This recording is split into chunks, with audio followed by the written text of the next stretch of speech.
Hello, this is Property Matters, a weekly catch-up on the world of property supported by Fairview International Property Consultancy and auctionproperty.co.uk. And we're live every week on YouTube, Facebook, LinkedIn and our website propertymatterstv.co.uk. If you're watching on our website, leave us a Google review, and if you're watching on the socials, get involved in the conversation below. Our email address for any discussion topics, hello@propertymatterstv.co.uk. If you want to get us on the move, there's a podcast version of the show available on our website and all main podcast platforms. Just search for Property Matters TV. So let's take a look at the week's property news with our property expert, Joe Joshi. Hi, Joe.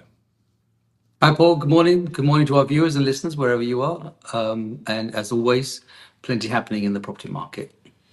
Indeed there is, and let's have a look at this month's house price index from Zoopla. It's the UK House Price Index. It comes out at the beginning of every month and it looks back over the month previous. So home buyers, according to this, are benefiting from lower average mortgage rates for 15 months, which is supporting double-digit growth in all key measures of sales, market activity.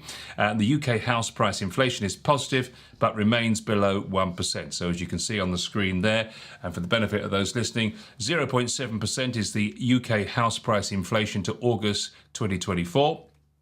New sales agreed year on year up 25%, and 32% homes for sale marked as chain free, which we'll discuss in just a moment.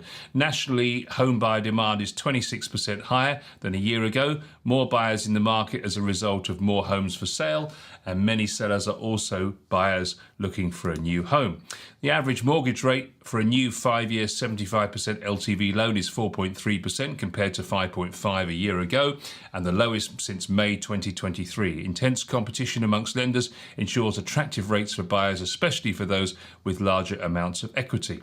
The number of sales is agreed at 25% higher than a year ago, as households have held off making moving decisions for the last 2 years to return to the market.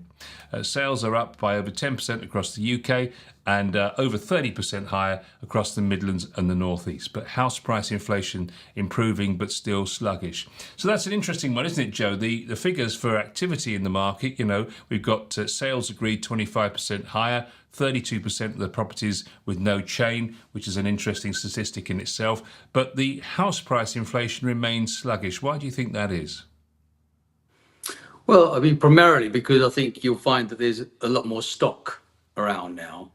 And having more stock around, it kicks in the supply and demand situation more than anything else. So more stock means that there's more choice. More choice means people taking a bit longer making the decisions that they want to make.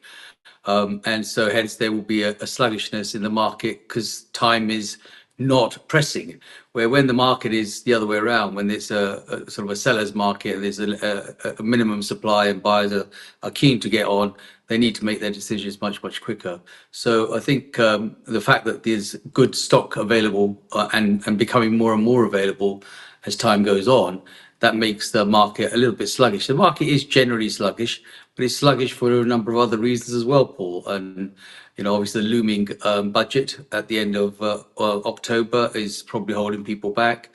There's so much chat in the media world at the moment about all the negativities about what the new incumbent, the Labour government, has brought in, probably not keeping to some of the promises that they said they were going to do. Lots of taxes on the horizon. Yes, the mortgage rate is probably a little bit more palatable, especially the fixed rates. The base rate, I can't see changing much from 5%. But of course, the fixed rates and the first-time buyer rates, etc., are being offered at a much lower rate, somewhere around sort of 3.5%.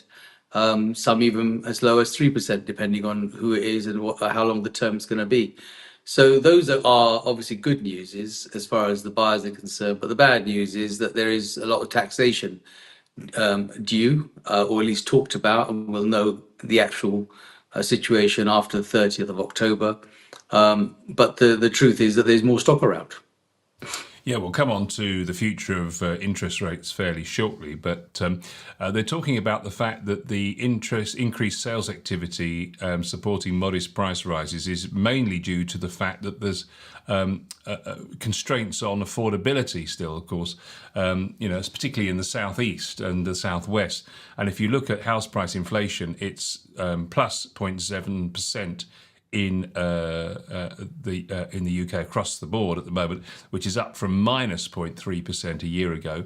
But it is growing well. But if you look at prices, for example, in the southwest, the southeast, and the east of England, they're actually still only marginally higher than they were a year ago. It's outside of there that places like Northern Ireland, for example, where prices are 5.7% higher, having underperformed the rest of the market in recent years. London has the biggest turnaround over the last year, moving from an annual fall of 1.7% to a modest gain of 0.5%. So there's still that regional variation, and that suggests there could be bargains to be had outside of main conurbations. Yes, of course, it's always the main conurbations that sort of start the ball rolling. But outside of the conurbations, there are lots more choices to have, and the flexibility of those properties is far greater. Even though in the conurbations like London, like Manchester, Birmingham, and so forth, there are a lot more going on, but the demand is outstripping the supply in the right kind of properties, especially in like semi-detached properties.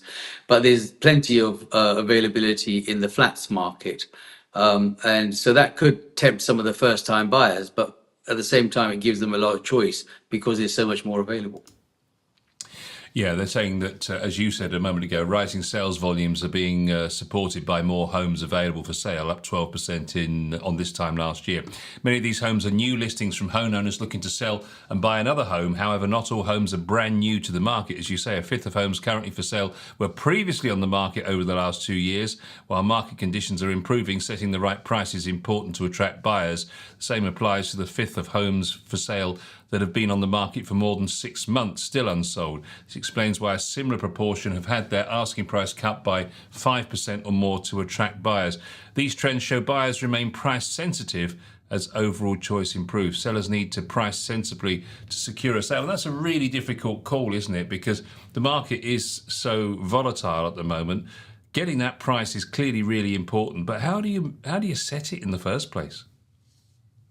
Well, I think we've had this discussion about setting prices and calling in the number of agents and the ambition of agents wanting to list instructions. So therefore, sometimes they will be bullish in their price in order to win business.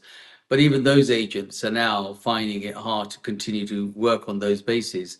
More recently, the numbers and the statistics coming out with the number of agents that are having to close, primarily because they are not able to sustain the running cost.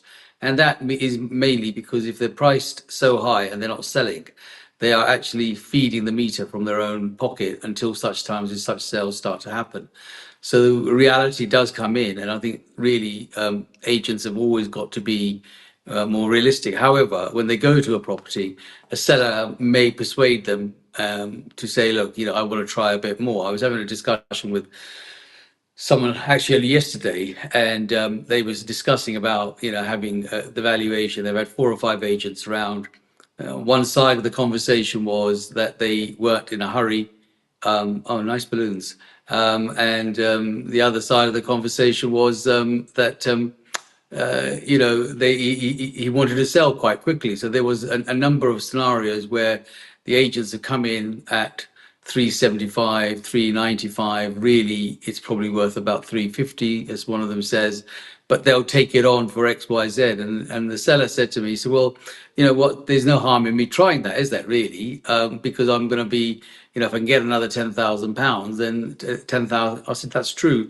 But these agents will have it on the market for 6 months or more before they even get closer to the number you're. So, what price do you put on your time? If you're not in a hurry, then why selling it now? Why don't you wait 6 months and then try when the market might be different? So the point I'm trying to make is that even if the agents want to try and be realistic, sometimes the sellers are not realistic. Yeah, they're looking to get the most they can possibly do, obviously. The other thing I see, we did discuss this recently, but I suppose we ought to have a sort of a moratorium and a checkup on this because we've often seen on things like Rightmove and Zoopla and all the rest of it that people put offers over to encourage sort of bidding war. Do you think that's the right time for that kind of marketing strategy at the moment, or is it really got to be a bit more sensitive to the buyer's end of things? Well, I mean, the reality is there's more stock. So as there's more stock, I don't think anybody can afford really to be bullish in their prices and say, oh, well, I'll try that. The buyers have a tremendous amount of choice. Without a buyer, there is no sale. So I think sellers, homeowners, and agents have got to become a little bit more realistic to the price that they're asking and should price it more keenly to sell rather than to look at.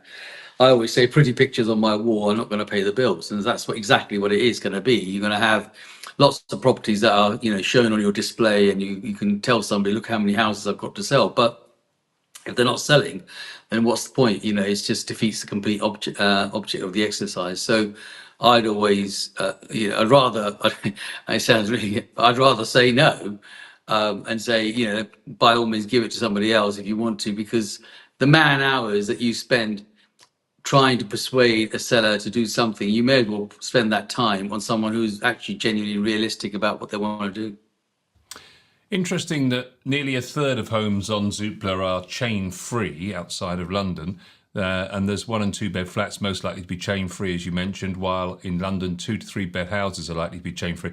Do you think this is landlords selling up, or is this people embarking on a strategy that says, well, look, I want to make this as easy for people to buy as possible? It could be a combination of both. I think it's more about landlords looking to sell up. And obviously, they need to sell it because it's vacant. They're not making any money on those properties. They may have managed to get their tenant out. And now they've embarked on the fact that they want to get out before all sorts of taxations come into play. On the other hand, there are people that may be going through personal circumstances, which may mean that they can vacate the property and move into either a partner or go and rent somewhere themselves, or they're going through a separation. So there's a whole bunch of issues that could probably drive that. But mostly, I think it's down to the fact that a lot of landlords have decided that it's time. It's time on the lettings market because these whole rules about not just the taxation pool, the whole scenario about the change from the section 21 to the new rules that they want to bring in are just, as I said to you in our last episode, they are just not fair on those landlords, and they're just thinking, well, you know what? Why do I want to get involved into a situation where I could end up having a tenant that could be in there for months on, arguing forever and not paying me either? So, I'd rather just take my money now and maybe go on a world cruise. Yeah, higher mortgage rates have forced some landlords into selling, of course, with 13% of homes for sale being previously rented. Most of these, 53%, are in London and the South East, where modest yields, higher mortgage rates and low house price growth have impacted returns for investors over recent years. And of course, the budget at the end of the month is going to be a key moment for some of these people. This will be the switch that turns it for them, maybe. And if you add into that, of course, many English councils planning to double council tax for second homes for next year. Coastal and rural postal areas, including Truro, Torquay, Exeter, Lincoln and Bournemouth, have all seen available supply increase by over 40%, which is partly as a result of tax changes. Annual house price growth is negative in these areas, with rising supply keeping prices in check. So let's just unpick that for a second then, and talk about landlords. This really will be, I guess, the impact on things like CGT, for example, will be a big decider for those landlords. And I guess that will be good news for first-time buyers, but probably not good for investors. Well, it's lousy news for investors, and it actually is a very, very poor decision for the government because if they're having an exodus from landlords who are not willing to continue to purchase properties to rent out, then the big pressure actually is not on the landlords and the sellers and so forth. The big pressure is on the government because they've got to find homes and housing for all those people that are becoming homeless, and that is a huge number. We haven't even looked at that number. The number of homeless now and people waiting on council lists is just growing. It's not just the asylum seekers are sitting in four-star hotels and the council paying lots of money for it. There are ordinary people now. It's got nothing to do with asylum seekers and immigration people. It's actually genuinely ordinary British people who are not in a position to continue to live in the flats and the properties that they are because the landlords have said we want them vacant to sell. They are now having to go into temporary accommodation, and the councils are having to foot the bill for that. So I just don't see where any of these bodies are actually trying to make sense in trying to almost push the whole burden on landlords. I guess if you're looking to retire by the sea, it's going to be good news, isn't it? With 40% increase in stock in places like Torquay, Exeter, Lincoln, and Bournemouth and Truro, all pretty places to live. If you're retiring, it's going to be bunfest for you. Absolutely, and I think that when you look at those places like Truro and so forth, then all of those places are nice coastal locations. Prices there are not so much plummeting, but stock being more readily available means that there's more choice for people that want to buy to live there as a separate thing.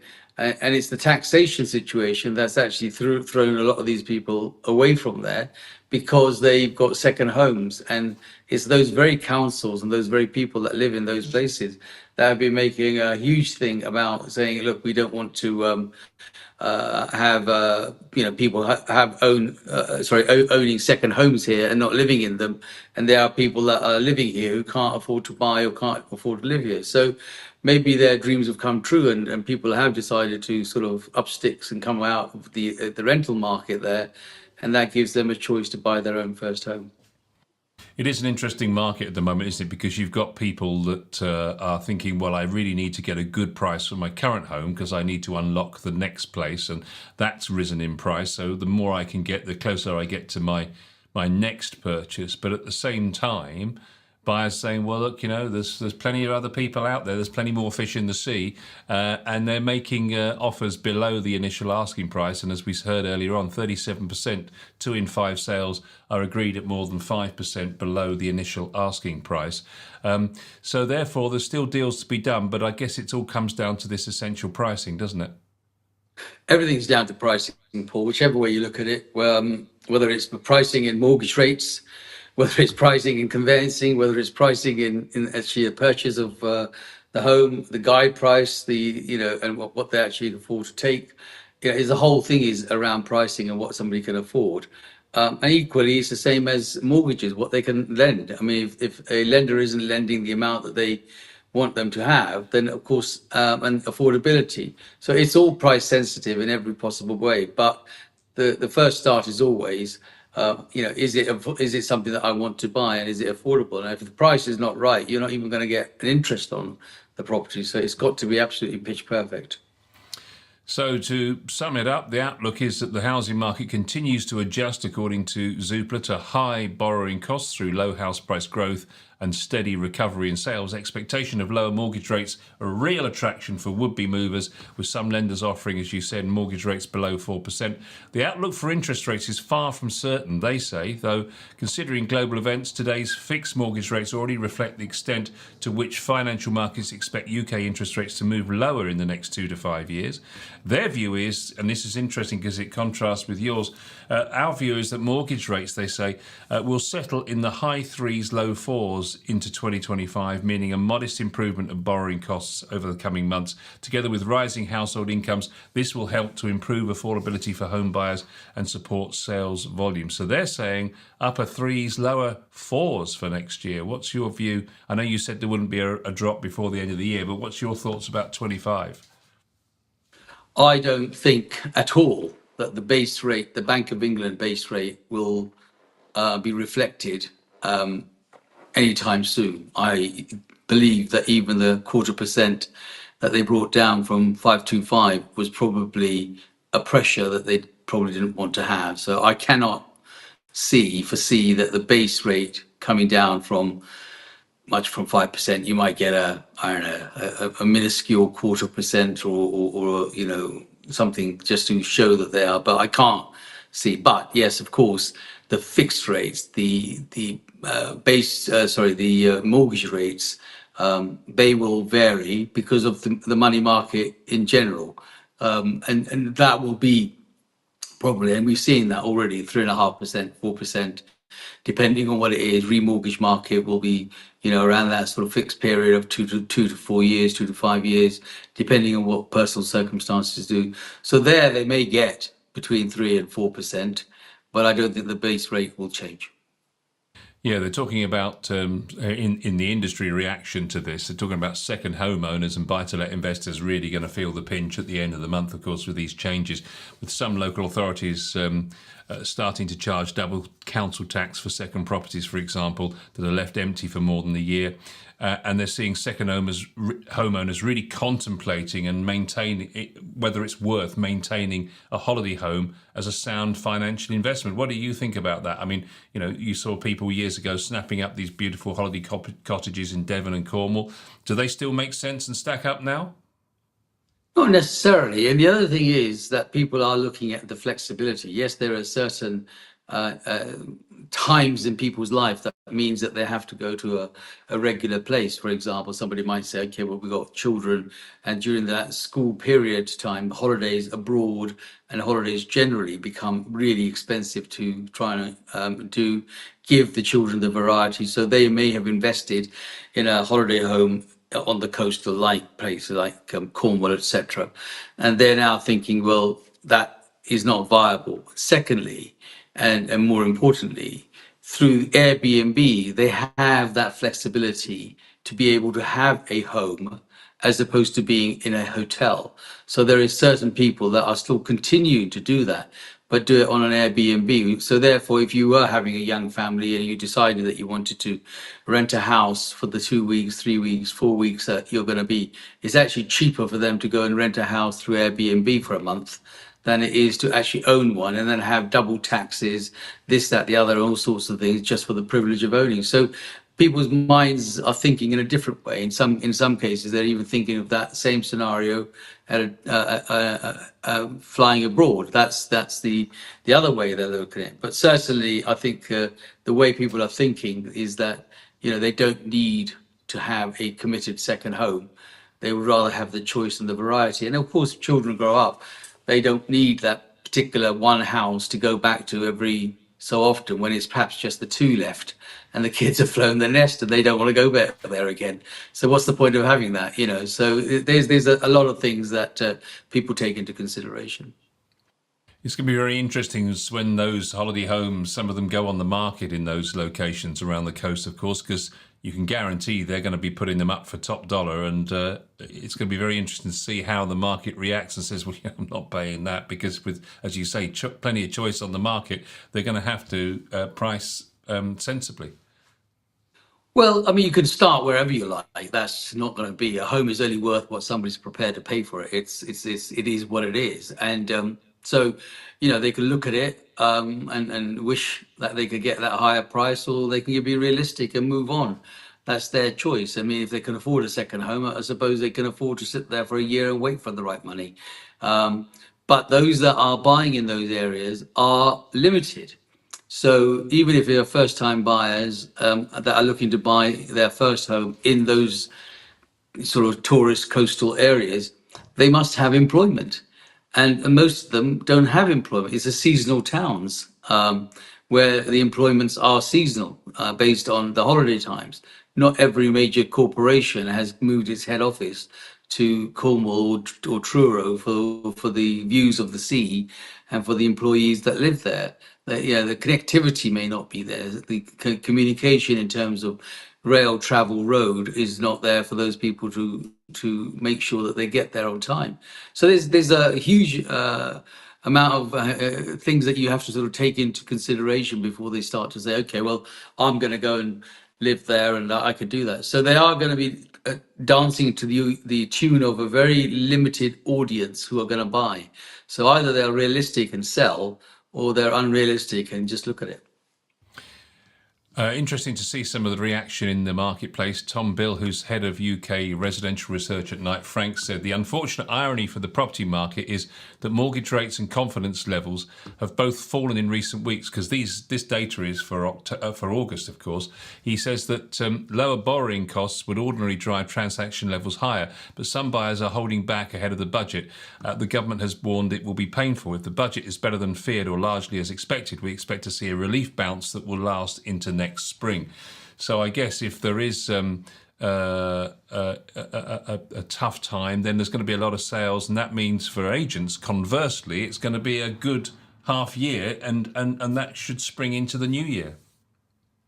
Well, it's wishful thinking, Paul, and hopefully it will be a good last quarter of the year. But I think that we're going to have the adverse effect. I'm not trying to be negative here, but as soon as this budget is announced, which is what everybody's sitting on their hands and waiting for, and being told, then there will be probably a mass exodus of landlords who are desperate to get out now because they want to make sure that they are just not going to be overtaxed.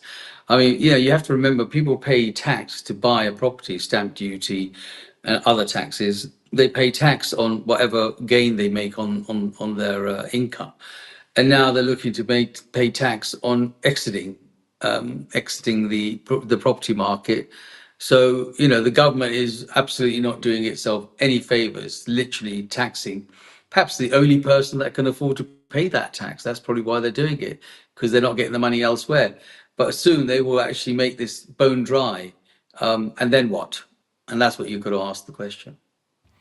Looking at it from their side, I suppose you could argue that if you're not going to tax the vulnerable and the have-nots, then you've got to go for people who have got, and people who own property have assets, and therefore, if you're going to get it from somewhere, you've got to get it from somewhere. It's like the motorist constantly battered for tax because you want to have the luxury, in inverted commas, of driving a car. Oh, yes. I mean, the motorist is almost a need, isn't it, to some extent? Because even though we don't want to pay it, people need to get from A to B, and there is no way to get something from point to point. I look at it myself often, and I say to myself, my work does not involve me from point to point. I'm not traveling from one town to another town. What I'm doing is I'm traveling from one town to another town, and then having to find Uber or other facilities to travel to wherever I need to. Then I need to call the same person back. Then I have to go back to and time is just expensive. So you always put a price on that. You say, okay, well, if I've got to pay 10 quid, then I'd rather pay the 10 quid because it's actually cheaper and I have the comfort of my car. But when it comes to property, it's all very well saying that the rich should be targeted and poor, but if you bleed them dry, well, who are you going to target next? Which band of people are you doing? I mean, people are already talking about exiting to other countries, those that are wealthy. So they're not going to have anyone to tax, and yet they'll still be doing their business. I just think it's a very shallow model that they're working on. That let's do it this way. If they were actually sensible, everybody could win. But the ultimate losers in this is going to be the ordinary folk who perhaps may become homeless, perhaps doesn't have the appropriate jobs, and perhaps doesn't have the income to be able to combine the living that they want to do. So, I don't think a lot of thought's gone into it, and it doesn't matter who it was. I always said that from day one, whether it's blue or red, or yellow or green or whoever the parties might be. But the reality is that they got the same amount of money coming in, and they just got to decide how they got to distribute that. And each one of them thinks it's easier to distribute it to, rob the rich and poor and pay for the poor. But I wouldn't mind that, but I don't see that even the poor is actually getting anything. Go on to any street, stop 10 people and ask them, how do they feel? And not one person will tell you that they're doing a grand job. Yeah, interesting comment. One of the professional comments industry comments that interested me was Many people will be slightly discouraged that there's only minimal increases, but the numbers today actually represent the healthy housing market. After all, we want incremental and sustainable growth in house prices rather than a roller coaster ride of sharp increases and plummeting falls that we experienced in recent years. It's also good to see an increase in transactional volume, which again is a sign of a healthy and properly functioning property market. This is what the new government will have wanted to see as it supports its agenda for sustainable long-term growth. So there's an interesting comment. Do you think the government will be pleased with what they've seen? And I suppose in a way that is a relevant comment, isn't it? In the sense it's accurate, in the sense that all the indices are going in the right direction. Well, yeah, I suppose statistics will show that they're going in the right directions, but actually on the ground, they're not going in the right direction. People are not comfortable with what's going on. It is affecting their pocket, and when it affects someone's pocket, clearly it's going to make that's the decision maker. It's not about whether they think that somebody's going in the right direction or not. And at the moment, the general consensus that you hear on national media is that they're not happy with what's going on. So I would say, a honeymoon period is over, and we are beginning to see the reality of what's going to come. Well, we're hurtling towards that inevitable date at the end of October when the budget comes and the promises from the Chancellor as to what or will not happen with the property market. So we'll headlong into the next episode of Property Matters next week at the same time.